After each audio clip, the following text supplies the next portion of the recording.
코로나와 경기 침체, 정치적 갈등, 이것 때문에 사회 경제적인 상황이 매우 좋지 않습니다.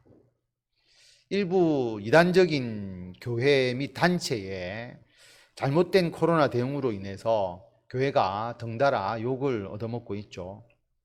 최근에 인터콥 상주 열방센터, 여러분 언론을 통해서 많이 들으셨을 것입니다. 우리 교단에서는 참여 금지가 결의된 불건전한 단체이죠. 다른 대부분의 교단에서도 그렇게 결의가 되어 있습니다.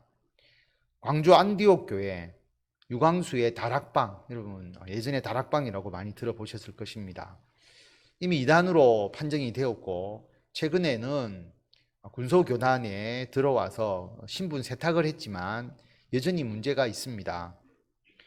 또 대한학교 때문에 논란이 되었던 광주 TCS, 대전 IM 국제학교는 IM 선교회라고 하는 곳에서 운영하는 대한학교인데 선교회 대표가 마이클 조, 우리 본명은 조재영입니다.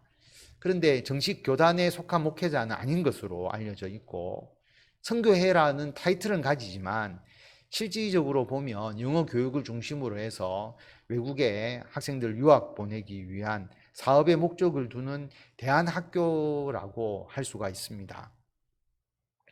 신앙이 올바르지 않으면 마치 코로나 방역을 무시하고 방역 당국에 대항하는 것이 자신들이 신앙생활을 잘하는 것처럼 착각하게 됩니다.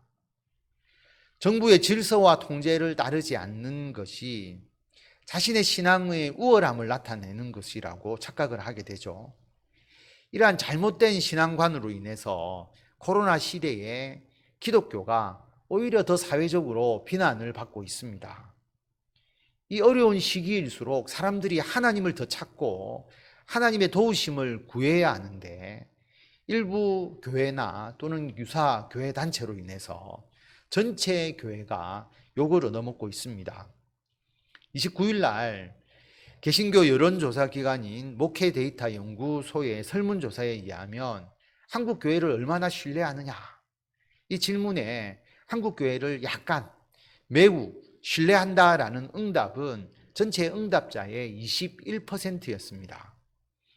반면에 별로, 전혀 신뢰하지 않는다라는 경우는 76%였습니다. 이전보다 한국 교회에 대한 신뢰도가 10%포인트 정도 하락했습니다. 예전에는 30% 되었는데. 또 코로나19 확진자 중에서 교회발 감염이 몇 %에 해당되느냐, 교회를 통해서 감염된 게 전체 감염자의 몇 % 정도 되겠느냐라고 개인적으로 물어보니까 44% 정도로 평균이 나왔다라고 하는 것이죠. 그런데 실제로 질병관리청 코로나19 확진자 감염원에 대한 자료를 보면 교회발 확진자 비율이 전체 한 11% 정도 됩니다. 실제와 사람들이 인식하는 그 차이가 한 4배 정도 과장되게 인식하고 있는 것이죠. 일부 교회의 대규모 감염, 그리고 방역을 거부하는 듯한 이런 여러 가지 일들이 정부와 언론에서 크게 다루어지는 바람에 일반 사람에게 더 교회발 감염이 아주 큰 것처럼 그렇게 인식되고 있음을 알 수가 있습니다. 더 문제인 것은 어떤 일부 기독교 단체는 아예 대면 예배가 필요 없다, 그렇게 잘못 주장하고 있는 겁니다. 이것도 매우 잘못된 겁니다. 교회는 예배 공동체이고 교회는 거룩한 모임입니다. 교회는 모임일 뿐만 아니라 더 나아가서 예수님을 머리로 하고 지체로 연결된 한 몸입니다. 대면이나 직접적인 만남 없이 우리가 몸의 관계를 가질 수가 있겠습니까? 대면 예배와 직접 대면하는 교제가 없으면 사실 교회는 존재할 이유가 없습니다. 불교는 절에 개인적으로 가서 불상에게 혼자서 절하면 종교 생활을 하는 것이 될지 모르지만 교회는 그렇지 않습니다. 교회는 만남으로 우리가 한 몸이 되기까지 철저하게 하나 되어야 진짜 교회입니다. 그러나 코로나 상황에서 우리는 일시적으로 모임을 자제하고 있습니다. 모이지 못하니까 교제가 단절되고 신앙의 어려움이 발생하는 상황입니다. 우리는 오랫동안 같이 신앙생활을 했기 때문에 조금 교제가 단절되어도 관계가 회복 안 되는 것은 아니지만, 처음 교회 나오신 분들, 그리고 아직까지 교회에 적응이 필요한 분들에게는 굉장히 힘든 시기이죠. 그래서 최근 기독교 관련 연구소가 만 19세에서 39세 전국 우리 기독교 청년 700명을 대상으로 신앙의식에 대한 설문조사를 실시해 보니까 기독 청년 34.3%가 코로나로 인해서 신앙심이 약해진 것 같다라고 응답을 했습니다. 계속 모이지 않고 교제하고 활동하지 않으면 우리의 신앙은 퇴보할 수밖에 없습니다. 그래서 우리는 참으로 어려운 시기를 살아가고 있습니다. 여러분, 어려움이 있으면 우리가 어떻게 해야 될까요? 주눅 들어서 움츠리고 주저앉아 있어야 합니까? 아닙니다. 오늘 말씀을 보면 주 안에서 주님의 힘의 능력으로 우리가 강건하라라고 그렇게 말씀을 합니다. 그래서 여기 보면 모든 기도와 간구를 하고 항상 성령 안에서 기도하고 깨어 구하기를 힘쓰라라고 그렇게 말씀하고 있습니다. 그래서 우리는 주 안에서 주님의 힘의 능력으로 강건해져야 합니다. 여러분, 강건하다라고 하는 이 표현은 강력해지라고 하는 의미이거든요. 우리가 강력해야 합니다. 그러면 어떻게 강력해질 수가 있습니까? 우리가 정권에 의지해서 정치적 힘을 가지는 것이 아닙니다. 기독교인 대통령, 그리고 기독교인 국회의원, 기독교인 시장이 나와야 우리가 힘이 있는 것이 아닙니다. 군중의 힘에 의해서 우리가 숫자로 밀어붙이는 것도 아닙니다. 기독교인의 표가 몇 표인데 우리 말 잘 들어라. 절대로 우리가 그렇게 해서는 안 됩니다. 우리는 주 안에서 주님의 힘으로, 예수님 안에서 예수님의 능력으로 우리는 강건해집니다. 예수님께서 정치적 힘에 의해서, 대중의 선동으로 인해서 강해지려고 예수님께서 하셨습니까? 아닙니다.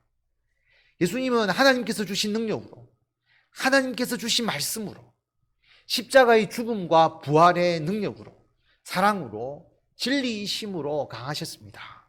우리도 마찬가지입니다. 우리가 가진 예수님의 그 거룩함으로, 진리의 말씀으로, 사랑으로, 섬김으로, 봉사로 강해져야 합니다. 이것은 우리가 영적으로 변화되어야 가능한 것입니다. 도덕도 아니고 윤리도 아니고 이것은 영적인 문제입니다. 우리가 강해져서 무엇을 합니까? 영적 싸움, 영적 전쟁을 우리가 하는 것이죠.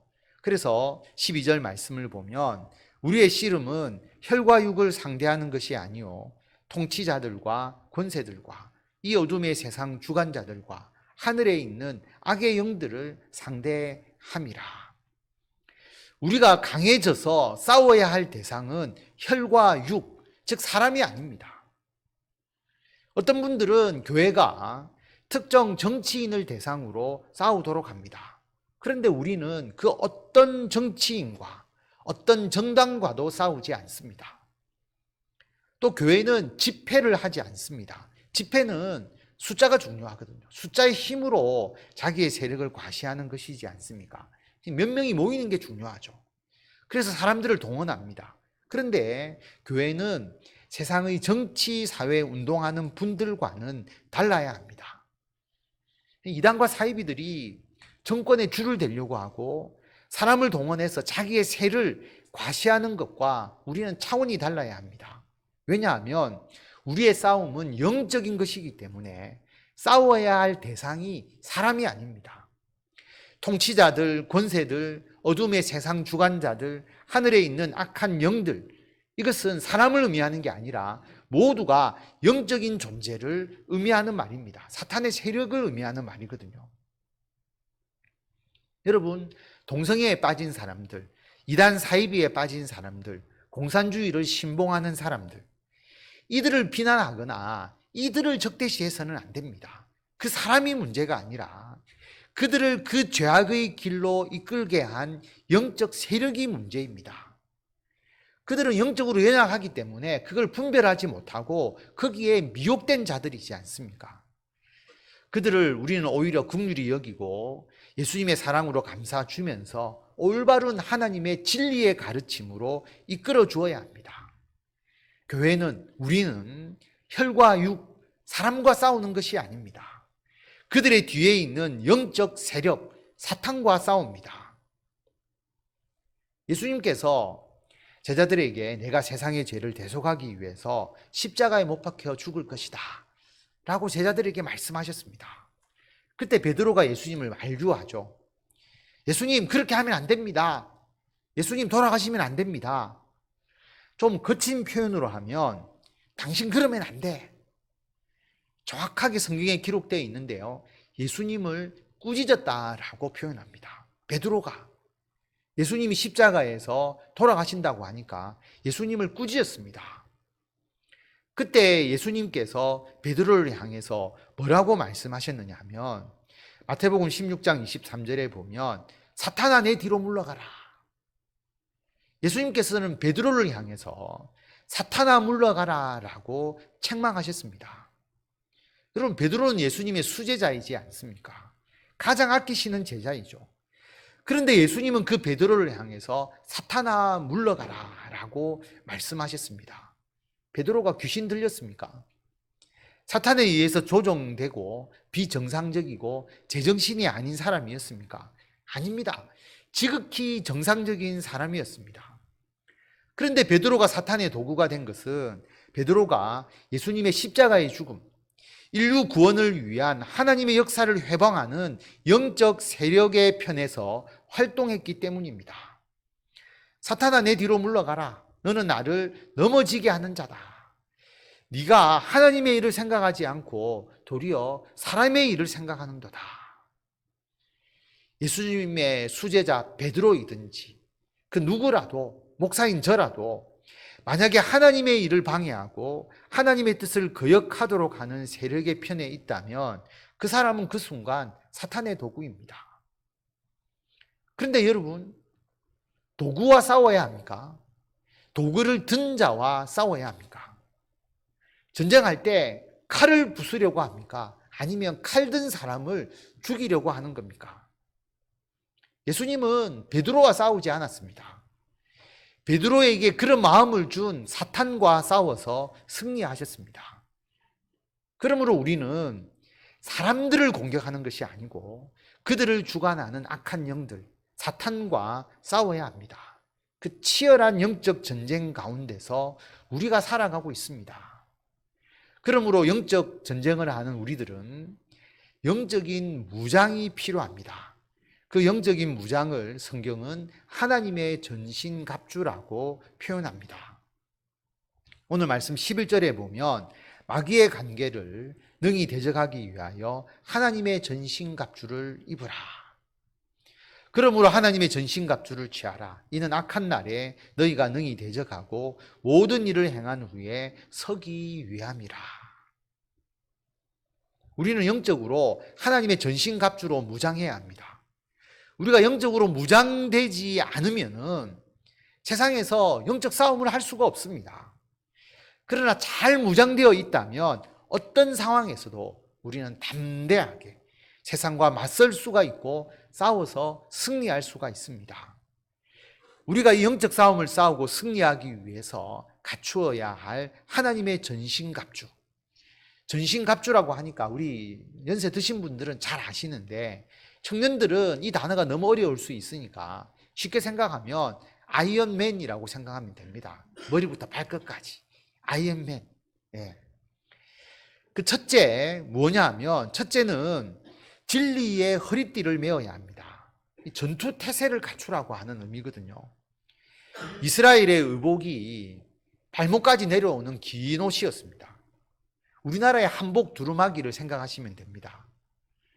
그래서 전투를 하기 위해서는 옷이 치렁치렁거리니까 옷을 먼저 붙들어 메어야 했습니다. 조선시대의 무사들의 복장을 보면 소매를 감죠. 그리고 바짓단을 천으로 둘러쌉니다. 허리를 끈으로 조입니다. 옛날에 우리 어머니들이 한복 입고 일하실 때에 그럼 치마 허리를 졸라서 묶지 않습니까? 마찬가지로 우리는 진리의 허리띠, 영적인 긴장 상태를 가져야 합니다. 방심하고 나태하면 바로 사탄의 공격이 들어옵니다. 적이 상대방이 전투태세가 안 돼 있다는 것을 알면 바로 기습을 행하지 않겠습니까? 그래서 우리는 영적으로 깨어 있으면서 늘 전투태세를 갖추어야 합니다. 그래서 늘 예배드리고 항상 기도하고 항상 하나님의 말씀을 봅니다. 진리의 허리띠를 매는 겁니다. 두 번째로 의의 호심경을 가져야 합니다. 호심경은 가슴과 폐를 보호하는 갑옷과 같은 것이거든요. 의의 호심경, 영적으로 올바르고 선한 그리고 도덕적인 완전함. 의이니까 도덕적으로 선하고 완전해야 된다라고 하는 거죠. 왜냐하면 사탄은 우리가 죄를 짓도록 만듭니다. 근데 죄를 지으면 심장에 상처를 입는 것과 같습니다. 회복하기가 어렵습니다. 인사청문회 같은 것을 보면 참 잘 나가던 우리나라의 지도자 그룹들이 청문회에서 발목을 잡히는 것을 우리가 보게 되죠. 죄가 덮여져 있다가 낱낱이 드러나게 되니까 문제가 되는 겁니다. 결국 죄로 인해서 어떤 후보자는 장관이 되지 못하는 경우도 발생하게 되죠. 마찬가지입니다. 우리가 열심히 신앙생활을 했는데 어느 한순간 죄에 빠져서 헤어나지 못하는 경우가 있는 것을 보게 됩니다. 의의 호심경을 제대로 갖추지 못했기 때문입니다. 여러분, 우리가 하나님 안에서 의롭게 하나님의 말씀에 순종하면서 그렇게 살아감으로써 우리들의 신앙의 심장을 지켜야 합니다. 그렇지 않으면 사탄의 공격의 한순간에 우리가 쌓아 올린 모든 것을 잃을 수가 있습니다. 세 번째로 평안의 복음의 신을 신어야 합니다. 이것은 우리가 살아가는 삶의 터전, 우리들의 신이 있는, 우리들의 발이 있는 곳이 복음적인 곳이어야 한다는 것을 의미합니다. 또한 우리가 복음을 전하는 길을 걸어야 합니다. 우리가 이 세상에 살면서 해야 되는 가장 중요한 일이 복음을 전하는 것입니다. 복음을 전하는 삶을 살게 되면 세상의 향락과 쾌락을 포기하게 됩니다. 세상에서 즐길 것 다 즐기면서 어떻게 복음을 전하는 신앙인이 될 수가 있겠습니까? 사탄은 우리들의 탐심과 쾌락을 자극해줘. 그래서 시험에 빠지도록 합니다. 그러나 우리가 평안의 복음의 신을 신고 복음과 교회를 중심으로 살아가고 복음을 전하는 길을 걸으면은 사탄은 패배할 수밖에 없죠. 그리고 이 복음은 모든 사람에게 주시는 하나님의 평안입니다. 예수 믿고 평안을 누리는 것이죠. 예수 믿고 괴로워하고 예수 믿고 잘못되고 예수 믿고 패배하는 것이 아니라 예수님 안에서 평안을 누리는 이 평안의 복음을 증거하고 그 복음의 삶 위에 서 있는 우리들이 되어야 합니다. 그 다음 믿음의 방패를 가져야 합니다. 사탄은 우리들에게 믿음을 떨어뜨리게 하기 위해서 이런 방법 저런 방법 쓰다가 이게 통하지 않으면 더 강한 공격을 할 수가 있거든요. 마치 불화살과 같은 그런 무기로 우리를 공격할 수가 있습니다. 우리에게 시험에 빠지게 하기도 하고 힘든 시련과 고통과 환난을 줄 수도 있습니다. 그럴 때 우리에게 필요한 것이 뭐냐 하면 믿음입니다. 믿음의 방패로 사탄의 불화살을 막아내어야 합니다. 여러분, 우리에게 믿음이 뭡니까? 하나님께서 반드시 우리와 함께 하신다는 믿음입니다.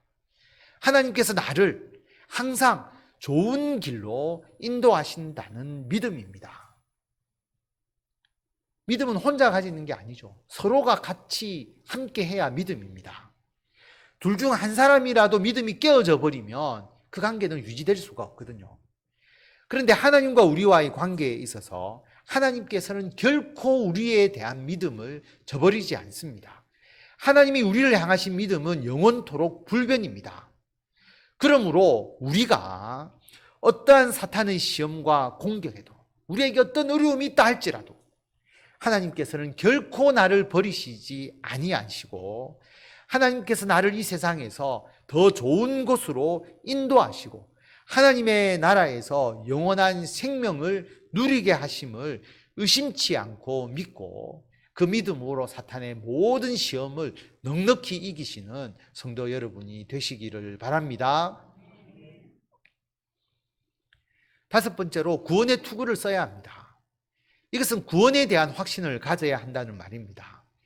여러분, 사람이 전쟁에서 다른 것을 잘 방어를 해도 머리를 다쳐버리면 그것으로 끝입니다.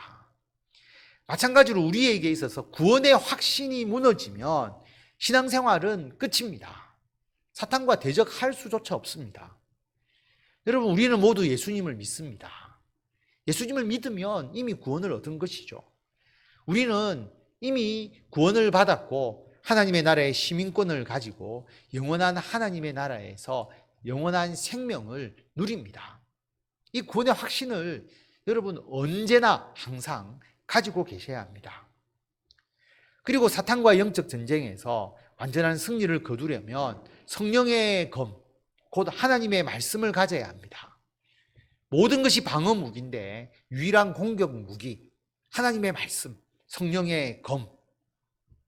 사탄은 하나님의 말씀에 꼼짝하지 못하거든요.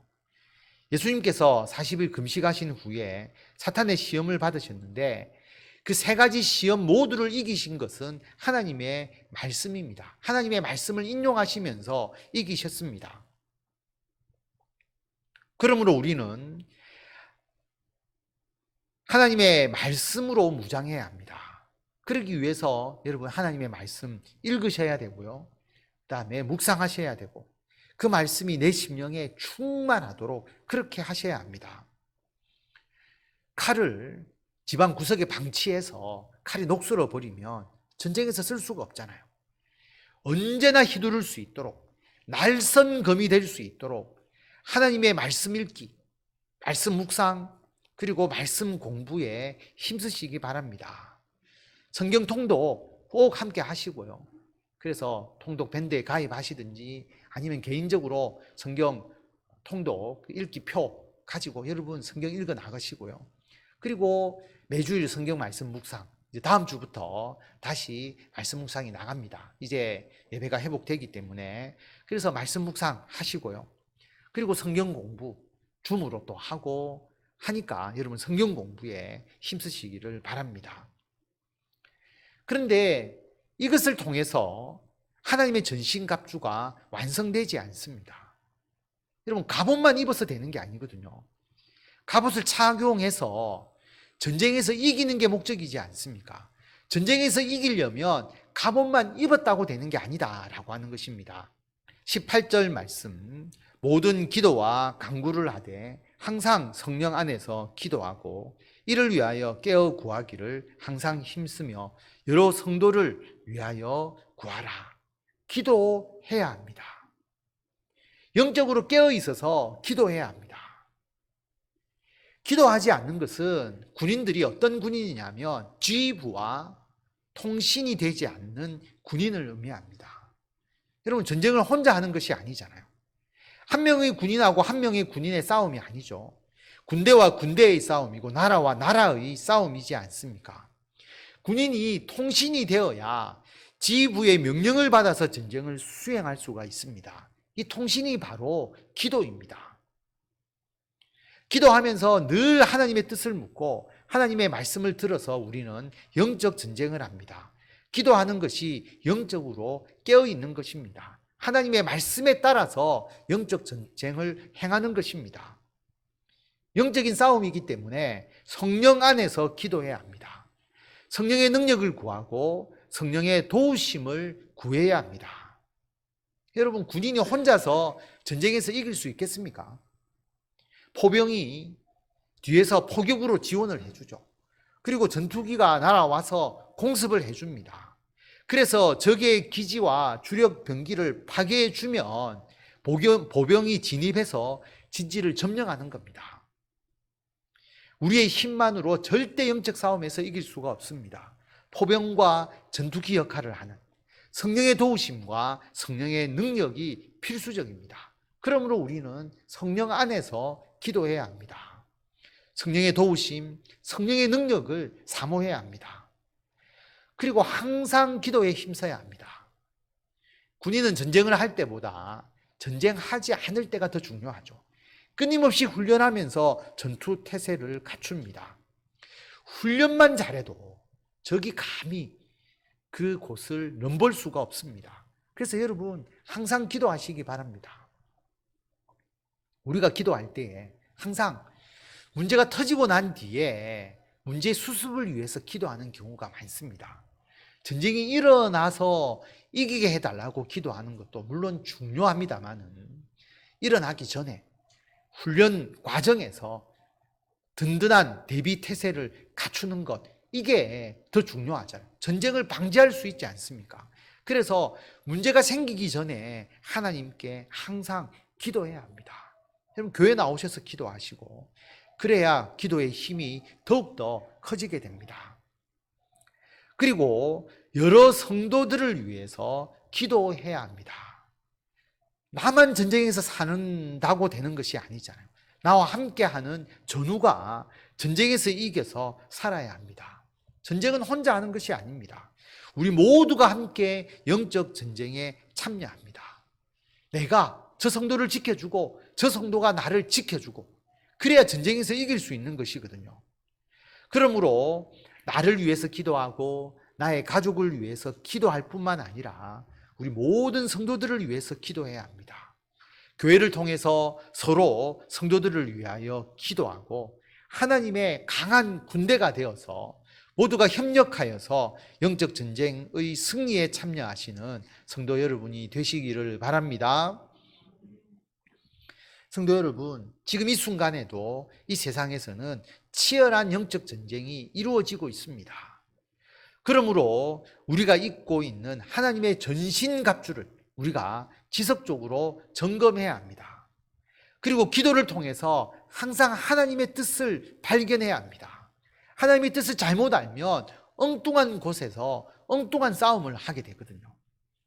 그리고 우리 교회 성도와 우리와 함께 영적 전쟁에 참여하는 이 세상의 모든 그리스도인들을 위해서 기도해서 하나님의 군대로서 우리 모두가 전열을 갖추고 서로가 서로를 도우면서 하나님께서 맡겨주신 영적 군사로서 이 세상의 영적 전쟁에서 넉넉히 승리하시는 성도 여러분이 되시기를 바랍니다.